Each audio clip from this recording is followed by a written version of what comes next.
রোগীতে ঠাসা Mymensingh medical college হাসপাতালের dengue word. ২৪ শয্যার বিপরীতে ভর্তি প্রায় ৩ গুণ রোগী। অনেকে মেঝেতে চিকিৎসা নিচ্ছেন।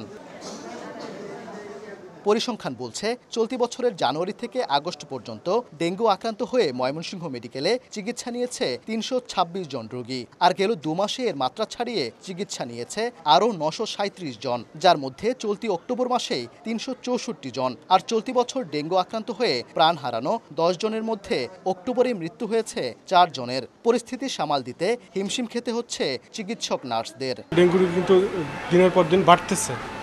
আগে যে পরিমাণ ভর্তি ছিল তার তুলনায় এখন অনেক বেশি পরিমাণে ভর্তি হচ্ছে। আমাদের পর্যাপ্ত জনবলও নাই আসলে, আর স্পেসও নাই। সংশ্লিষ্টরা জানান, আগে রাজধানী বা আশেপাশের জেলা থেকে আক্রান্ত হয়ে ময়মনসিংহ মেডিকেলে ভর্তি হলেও এখন সংক্রমণ বাড়ছে স্থানীয় পর্যায়ে। এর বড় অংশই নগরীর বাউন্ডারি রোড, নতুন বাজার ও কলেজ রোড এলাকার বাসিন্দা। সংক্রমণ ছড়িয়ে পড়ায় চলতি মাসেই নগরীর শতাধিক রোগী ভর্তি হয়েছে হাসপাতালে। ময়মনসিংহে ডেঙ্গু নিয়ে আমরা কখনো আতঙ্কই ছিলাম না, এইবার যেভাবে আতঙ্ক ছড়াচ্ছে। আমার এক রোগীর আক্রান্ত হয়েছে, পরে আমি আইসি, আবার পরে আমারও সাথে সাথে আক্রান্ত হয়েছে। নতুন বাজার এরিয়া, তারপরে boundary road, college road, Nahar road, এই রিজনের রোগীগুলো আমরা একটু বেশি পাচ্ছি।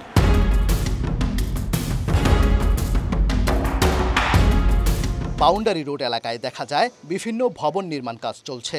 সেখানে যত্রতত্র জমে আছে পানি।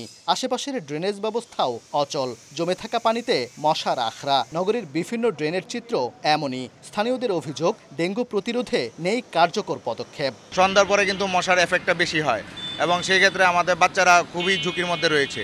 সিটি কর্পোরেশন যদি এদিকে নজর না দেয়, এটা মহামারী অবস্থা ধারণ করবে। একবার বাংলাদেশে ডেঙ্গুর মৃত্যুর হার অনেক বেশি। ময়মনসিংহে যদি মৃত্যু শুরু হয়, সেটি আমরা কন্ট্রোল করতে পারবো না। নিজ আঙ্গিনা পরিষ্কার রাখি, ডেঙ্গু মুক্ত দেশ গড়ি।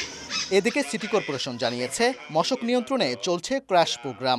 জলাশয় পরিষ্কারেও নেওয়া হয়েছে উদ্যোগ। তবে সচেতনতার মাধ্যমে পরিস্থিতি সামাল দেওয়ার আশা প্রশাসকের। ক্র্যাশ প্রোগ্রামের পাশাপাশি জলাশয় পরিষ্কার করার জন্য কিন্তু অলরেডি একটা বাজেট উত্থাপন করা হয়েছে এবং সেটা আমি পরীক্ষা নিরীক্ষা করে অলরেডি দিয়ে দিয়েছি। এই কার্যক্রমটা আবার শুরু হচ্ছে। ২০২৪-২৫ অর্থ বছরে মশক নিধনে সিটি কর্পোরেশনের বাজেট ধরা হয় ১.৫ কোটি টাকা। এর মধ্যে ব্যয় করা হয়েছে ১/২ কোটি টাকা। ওবায়দুল হক, সময় সংবাদ, ময়মনসিংহ।